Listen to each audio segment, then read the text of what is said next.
What's that, Skip? Shauno's talking about Supercoach again. Let's go.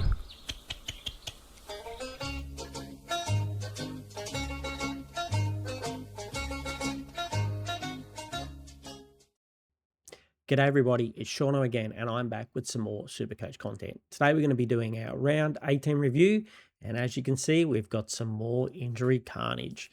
Now, before we get on with that, don't forget to subscribe. Please do that for me now if you haven't already. Thank you so much for all your support so far, but subscribing really helps, so please go ahead and do that now. Also, like the video if you like the video, and leave me a comment down below letting me know how you did this week. And one last thing, don't forget to join my Discord. I'll leave a link down below.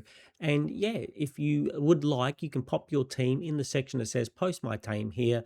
And when we do our Thursday live videos, we'll put your team up on the screen and have a bit of a chat about it. So let's go and see how I did this week.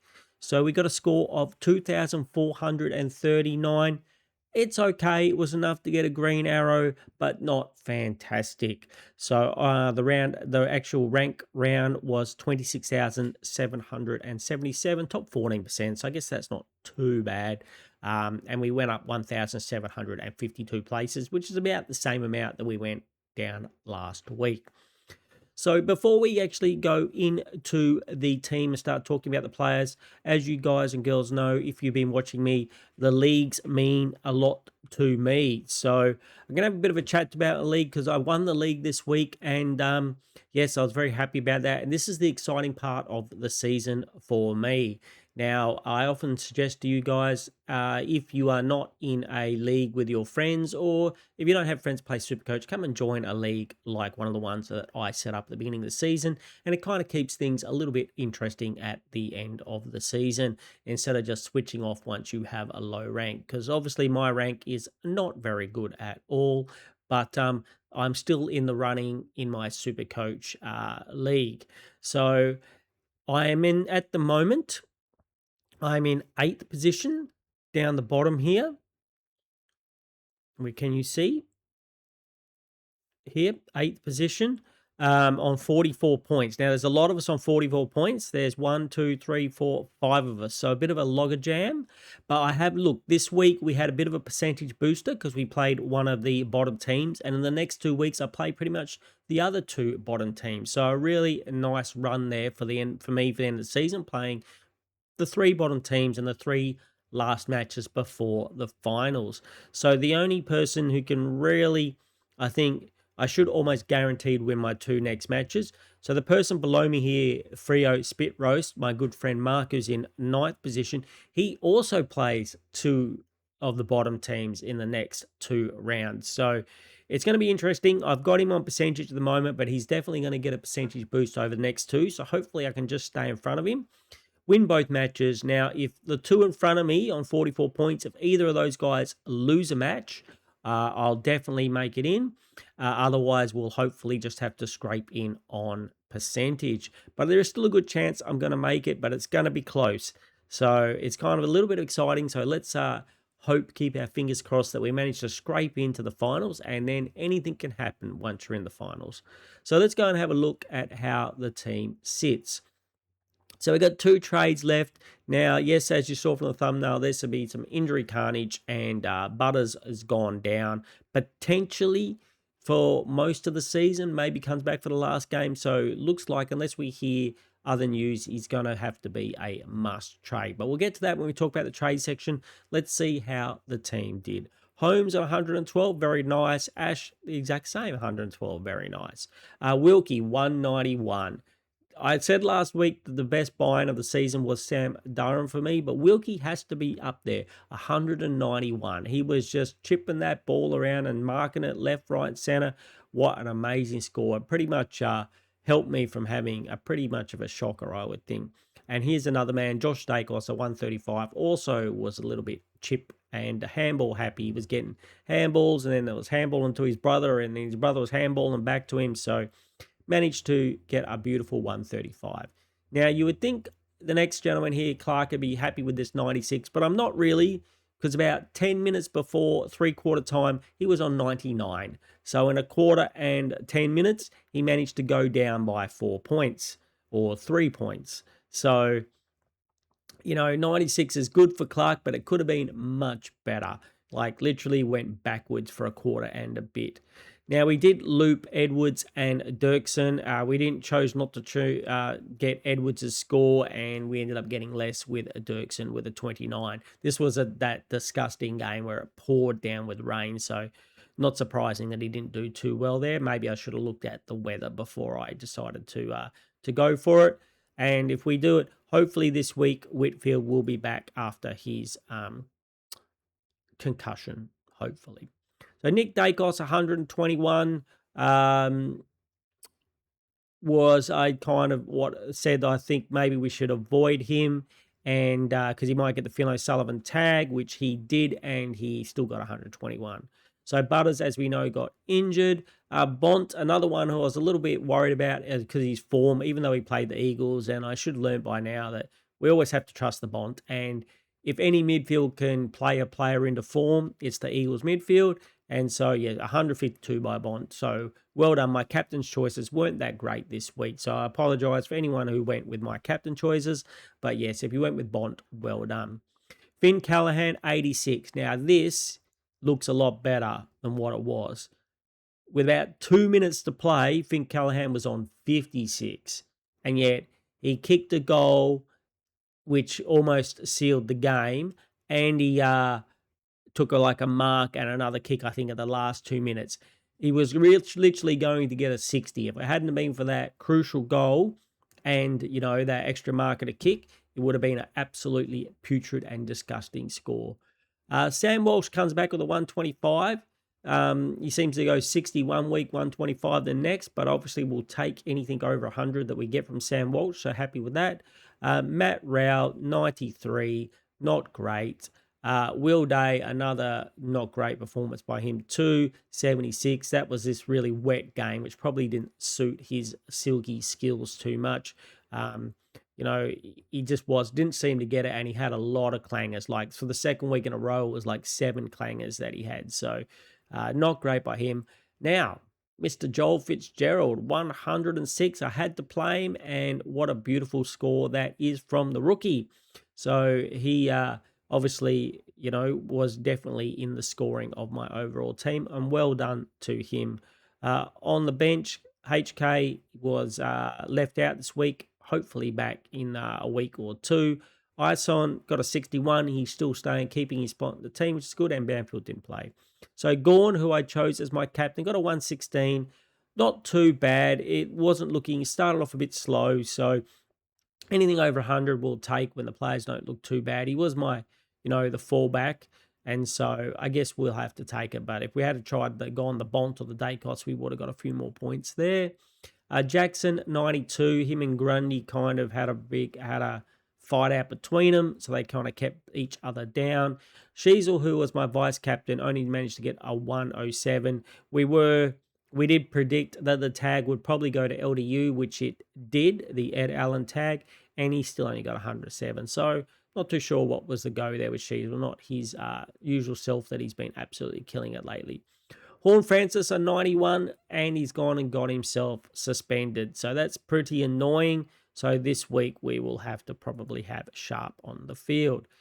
Pickett, 93, not too bad. Petrarca, another straight back, got 100 last week. Now straight back to these average scores with a 55 this week. Not really happy. The Riley Thrillthorpe, back this week.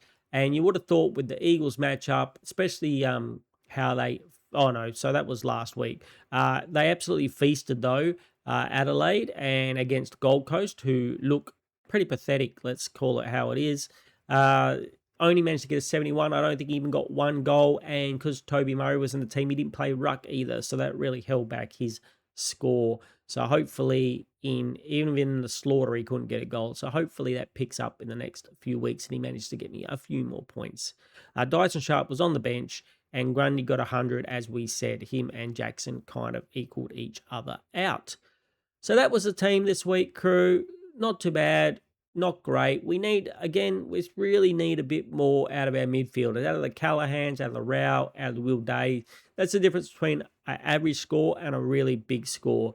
Like if Petrarca could have just got 100 and these guys could have got it 100. That's like almost another 150, 200 points that we could have had there, which takes our 2,439 up to like 2,600 maybe in a really good score. So hopefully that midfield can pull their finger out and do better. So now it's time for the Dennis Committee medal. And who got the MVP? Who got the 3 points in the Dennis Committee medal this week in Shauno's team? We're going to reveal it like we normally do. Watch down there where it says the Shauno schedule, and we will do this. And this week it is Callum Wilkie. How could we not go past Callum Wilkie with 191? Absolutely destroyed it in my team. So Callum Wilkie, welcome to the running. That's his first entry with 3 points. 2 points to the Bont for his 150. And I'm going to give 1 point to Joel Fitzgerald for a rookie, a 99k rookie that comes out, smacks 100 when I really needed it. So that's how the points go on the Dennis Committee medal. Bont is coming back. He's back to 12 points, but Sheasel is still in the lead with 13 points. So it's pretty close between really the Bont, Sheasel, Gorn, and Luke Jackson at the moment. It's firing up for a very interesting end to the season in the Dennis Committee medal. So let's get rid of that, and let's go to, I guess we're going to talk about trades. We're going to have to do something at Butters, so we're going to go through and do my segment that we like to call You're Fired. This is the last straw, Griffin. You are fired. Fine. I'm not good enough for this place anyway.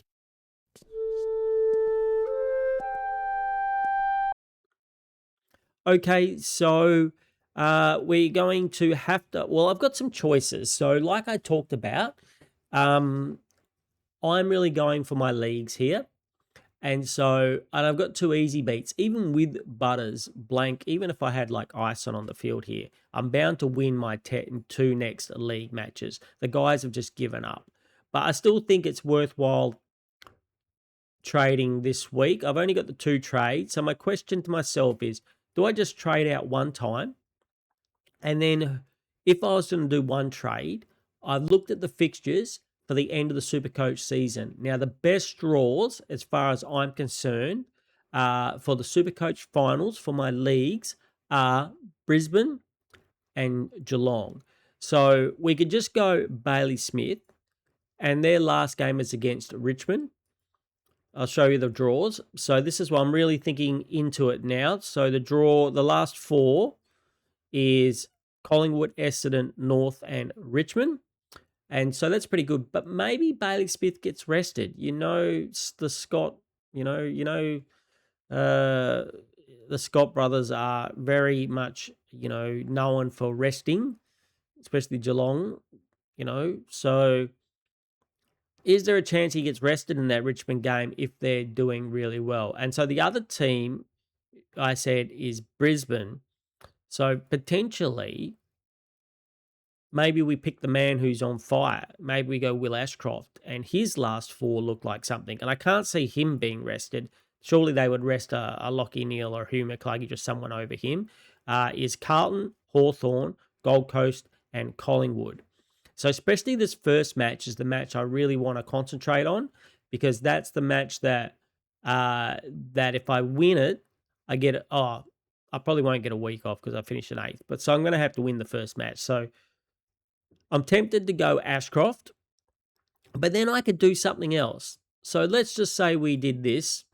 Let's say we did Ashcroft. The team would look like that. I'd have 10k in the bank in case we got another injury. But what if we don't do that? What if we use the Butters money to do something else? So if we undo the trades, what if we use the Butters money? What if we go out here and get someone who we've liked for a few weeks, but don't have in the team? Isaac Rankinen. So someone asked me during my live video why I liked about him, and we went through his stats, and the fact he can get 149, that's what I like about him. And he's only 400k. So I could actually complete this trade and confirm, and then I could make another trade now to kind of provide me with a bit of coverage. So I could also go say I could trade out Will Edwards, and there's only really one player that I could really like that I can afford here. Well, there's actually a couple. Let's do players I can afford for defenders. So John Noble's injured, so I won't be getting him. Nick Blakey I could afford, but he's been a bit down over the last few weeks. He still has that role though. Archie Roberts I could afford, but also he's been down a little bit over the last few weeks as well.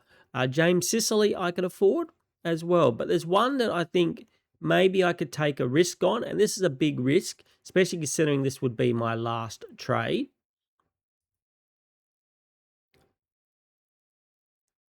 Maybe we have a go at Dane Zorko. Didn't light the world on fire this week, but we know he has high scoring potential. And he's from that Brisbane team, which we said has the good run. So you're like, Sean, you're leaving yourself with no trades, but I've got quite a bit of coverage here. So say what we do is we would move Holmes into the midfield. We would bring on Zorko. We would bring on Whitfield. So if somebody goes down in this back line, we don't know how long Dirkson's going to keep playing because Wiedering will be back soon, but we could always move Holmes back into that back line if we need to for some coverage. HK may come back. We've got a full midfield with Holmes, and we've got both Ison and Fitzgerald covering here in the, on the bench. And then down here in the forward line, we have Sharp. But we could also, if we get into trouble in the forward line, so this week with Horne-Francis being out, we swing down rank, put him on for Horne-Francis, and then we get Fitzgerald on the field, who just proved to us last week that he can score big. So I'm leave myself with no trades, but I have quite a bit of flexibility. So the question is, do I need to do this? I know I'm going to win the next 2 weeks. Maybe I just get the Will Ashcroft or Bailey Smith and hold that trade. And then if somebody else goes down, I do a straight swap for swap. Because if I had 2 people go down in any of these lines, I'd be in big trouble. But I'm going to be in big trouble anyway, is the way I look at it. And this way, when Horne-Francis comes back next week, we'll actually have 23 primos. Now, like I said, I don't really need the 23 primos because I'm going to win these matches. I don't need it to, I'm not looking to go up in the ranking. If anything, I think I might drop in the ranking over the next few weeks.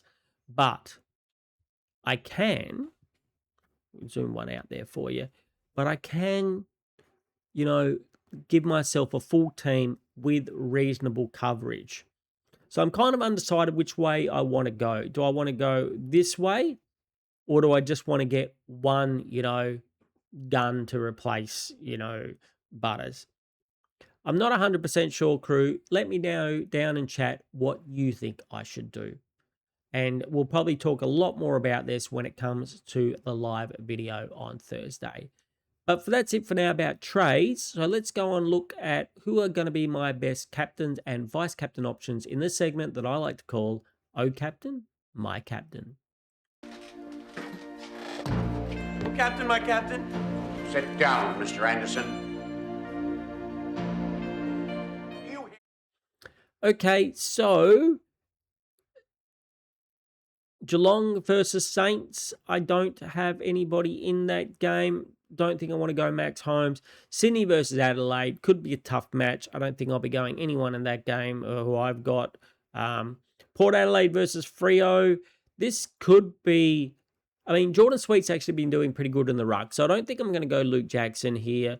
I think Sweet's kind of a pretty tough opponent, so I'm not going to pick anyone out of that one. If you had some of the Freo midfielders, they could be a sneaky vice captain, maybe, just because it's it's up against that. It's up against Port, who's got no Horne-Francis and no Butters. North versus Melbourne. Sherry versus the Sherry counter Gawn around the ground. Do we want to have a sneaky vice captain on Gawn here? We know he's going to beat him at the centre bounces around the ground. Is he going to also outwork him? I think he might, I think he could be a sneaky pick here. I guess we can also try Sheasel again.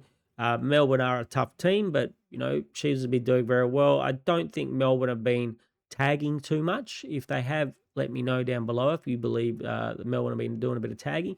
So maybe either of those. Then you've got Collingwood versus Carlton, where I think Nick Dacos is a very reasonable pick. Brisbane versus West Coast. Well, if I had Will Ashcroft, I'd probably have a go at Will Ashcroft, but I don't have him. So at the moment, with this variation of the team, if I've got Will Ashcroft in the team, I'll probably have a go at him.